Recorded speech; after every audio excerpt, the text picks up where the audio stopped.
I've done all the things that I'm gonna do in the city today. Pay bills, do some bankings, sort some other stuff. Now I'm going back home to the hills. I was not able to talk about the continuation of my life story because I was there trying to beat up the traffic. So I'm going home. I'm gonna have to treat old B to a couple of cakes that he likes, the Brazo de Mercedes and the lug cake, because I feel so guilty that I have to use his DJI Osmo Pocket, and now he has to buy that expensive camera yesterday, so he got something to play.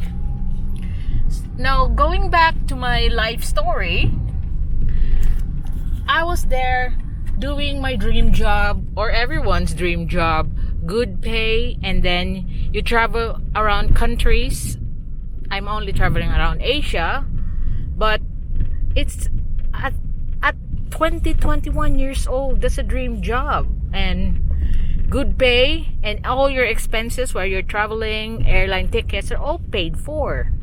Although some of the places that you stay in, especially in other countries like in the South Pacific, they're not really the posh things. You have to live in tents. And so I did enjoy that job, but in the long run it becomes lonely. Now, what you're doing this for? And so, like, I'm out of the country every other month, if not every month. So my sisters are into this pen pal. They publish themselves into pen pals, and one of my sisters, the younger two sisters, has become like, I don't understand why she got a lot of letters, like basically hundreds of letters from different people around the world. I mean, trying to be her pen pal.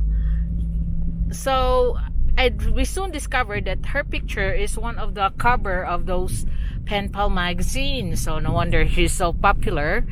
And she got piles and piles of letters, but she's not really interested in the foreigners because she already had a boyfriend. In fact, she's already engaged to be married.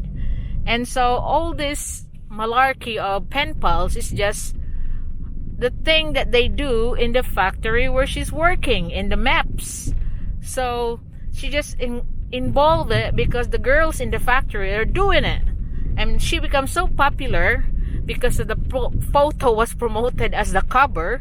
So that's why she got hundreds of letters. So I was reading through some of the letters. There's one particular letter that really impressed me. Well written, neat and tidy handwriting, and you can just by that letter you can see that the person is genuine. So as is fun, I started writing to this person. That's actually writing to my sister. So I pretend that I'm my sister. I am my sister. So I write on her name.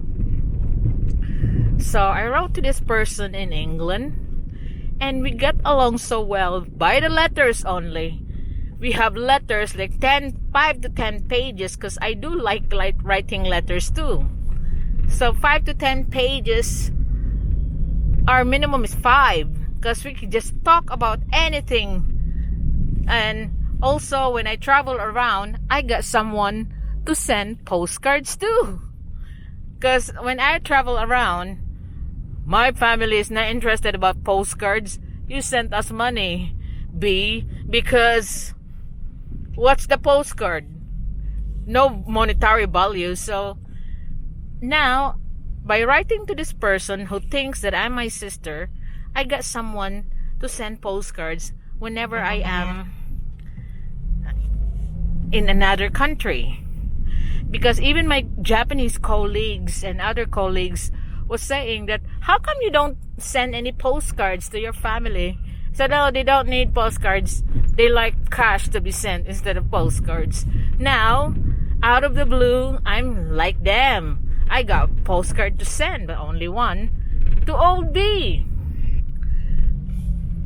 So after 3 months of writing to each other, I feel so guilty. So I said to Oldie in my letter that I am not actually who the person that you saw in the pictures, because I also sent my sister's pictures. This is me. So I tell him my name and sent him a few pictures of myself. Now, if you don't want to write to me anymore, I could understand, but at least it's out of my guilty conscience, because do you realize that I am now beginning to like you so much, and before it becomes blooming, let me tell you the truth that I am not so and so. This is me, and this is how I look like, and I'm the one who's writing the letters. So I send it to him and then leave for the Pacific Islands. So I'll be off about a couple of months out of the country, because the Pacific Islands is like the small islands in the South Pacific, and the missions of the ASPAC are usually there.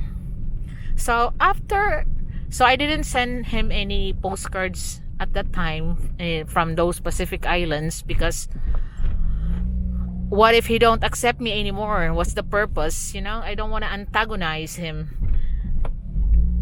But after 2 months out of the country, I returned and I got a letter.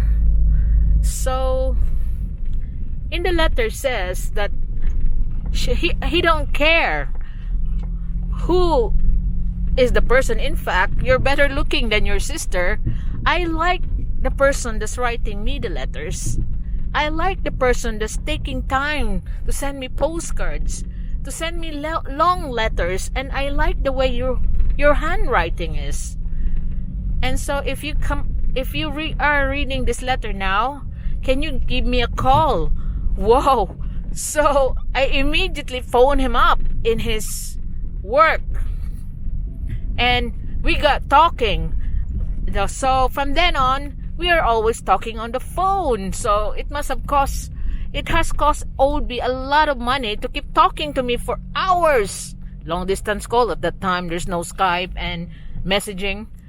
So after 6 months of writing, Oldby come over and visit me. And so I was scheduled to leave for Vietnam at the time. And so I told him I could defer the date, because the whole mission is about 6 weeks. So I could go on the later date.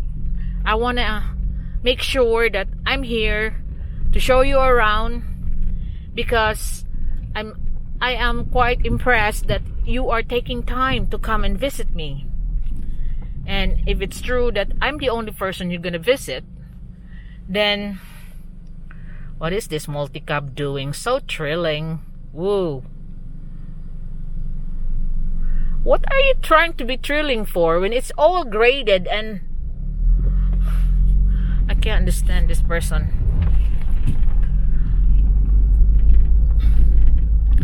So he came over and visited me and stayed for a fortnight. He told the main incident of that night was first time we met. You know how tight I am for money, so I went early. His plane supposed to be landing at 6 o'clock from Manila, because he's traveling via Manila. 6 o'clock, and PAL, Philippine Airlines, also called plane always late. So it's late. It arrived 8:30 in the evening, and I'm so starving. So I still wait for him, because I made sure that I checked that he is on the plane, and then I know he is. So even if the plane will arrive at 10, I will still meet him.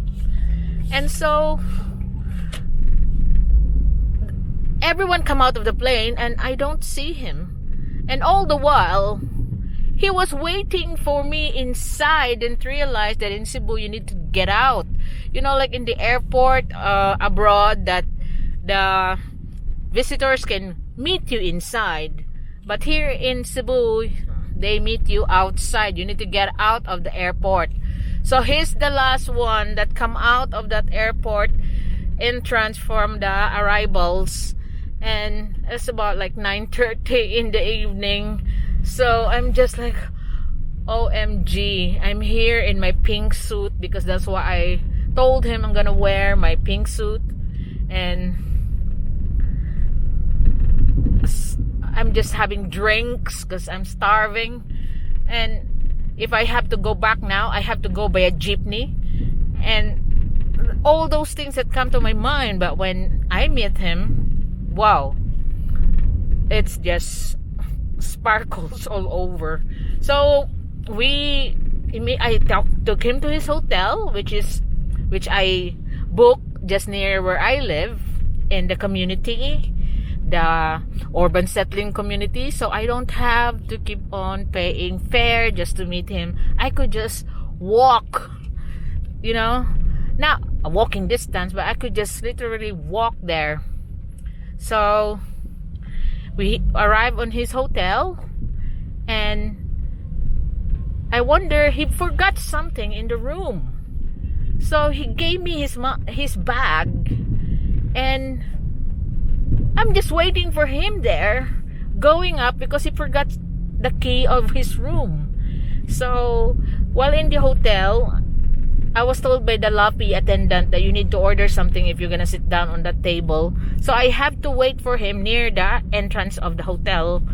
And so when I was looking for him again, he was there looking for me. So scared. I did not realize that the bag that he gave me have all his cash, all his credit card, all his documentation, passports, the lot. And I'm still holding it. And that's the first night that we even met. And the story later on is told that he was warned that whatever you do, don't give them money. And there he is, gave me everything that he's bringing in, and he don't even know where I live. He knows the address where he's sending the letters to and the flowers to, but where is it literally here in Cebu? And so we have a good chat all night. I know he's very tired, but we just enjoyed each other's company, have a good chat until wee hours in the morning that I said I'm gonna have to go home. And he said, I just leave it to him to tell you that, and all these stories like that. And so after he told me that I was not planning to be engaged after the fortnight, the 2 weeks that I was here, but I think I don't want to let you go. We're gonna get engaged after like a couple of days. And so I said, okay, and when do you think that you can get back? And he said December. And I said, I'll sort out everything, even the licenses, the lot. This is what I need from you, and I will sort all the wedding. Nothing else is what I don't nothing else what paperwork I need. I will just sort it out my end. Weddings, the lot. So he didn't come back on December, and here I am. A lot of suspicious mind. Is he gonna come back? You're just being played on. And I already have sorted everything, wedding gowns, the venue, but he said he's gonna come on January. So it's all been done. January indeed. So we were married on January, and during the wedding, the judge that married us is also our host for the evening. So the my friends, so the judge that married us is also the one. He's dead now, but he's the host for the evening as well. And he renders a few songs, and that's why the paperwork is all well neat and tidy. Next day I got all my marriage certificate and all that so quickly. So but during that wedding, the doves that you usually release during the wedding, one of the doves stayed inside the cage. So the people were saying that, oh, this signifies that the man go home to his country and it will take a long time for the woman to go back and we be with him. But next day, immediately, we sorted out my visa to go with him, go home with him. Like, we have about 5 days before he go home. Like, when he arrived, 5 days after we were married, and then 5 days after we were married, and then we have have spent time together, and then about 4 days, and then after that we started to sort my visa. So the stories that it takes a long time for the visa, you won't believe it. 3 days from the start that we have sorted the visa, I did come home with him during that trip, 2 weeks here. You know what happened? Old B and me worked together. He called up the embassy, and I think it's the best way for him to tell you all these stories because that's his embassy. And so we were told to get all this paperwork of this from the Filipino side, and I said, that's all you need, make sure, because I'll get it to you. Oh, really? You can get it? Trust me. So I phoned up some of my UN connections or friends connections who can get me this. So we were there, thousands of people in NSO. Wait.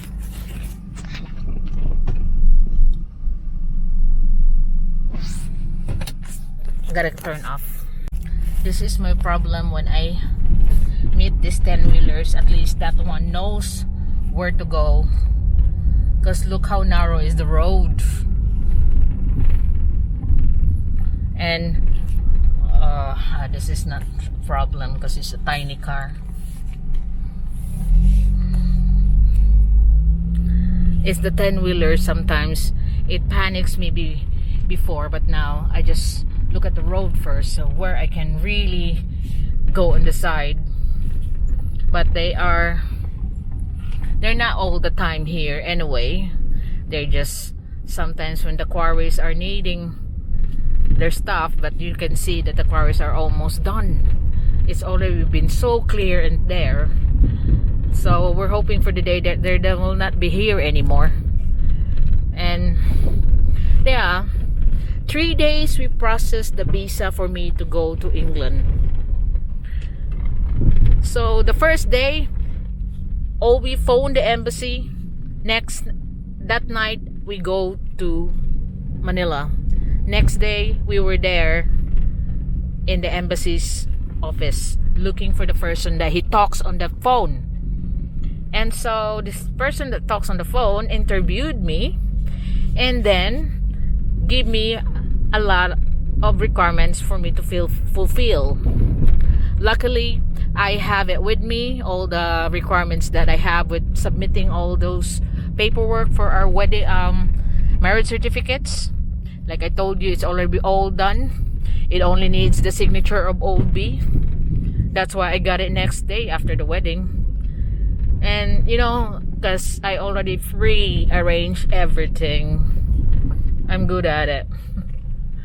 And so this person was telling me to get this paperwork from NSO because that's what's my lacking, the Sinumar.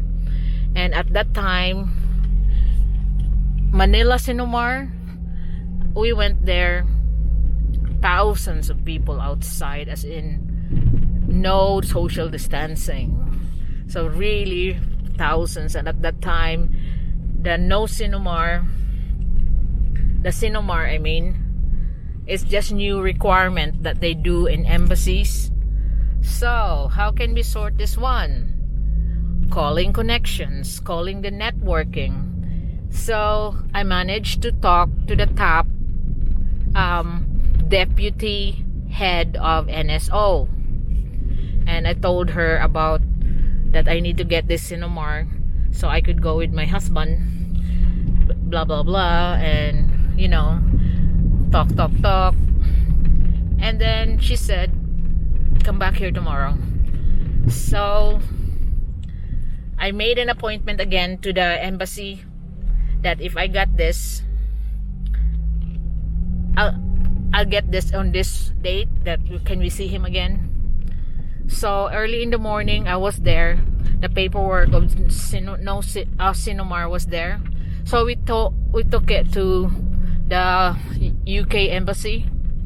Then I got my visa. So the problem now of old B, the plane that he's in is already full up because I'm going with him. So he got no choice but to buy me a ticket of business class going to the UK. And the silly sod didn't realize that I could fit in the economy class. He could just switch seats with me.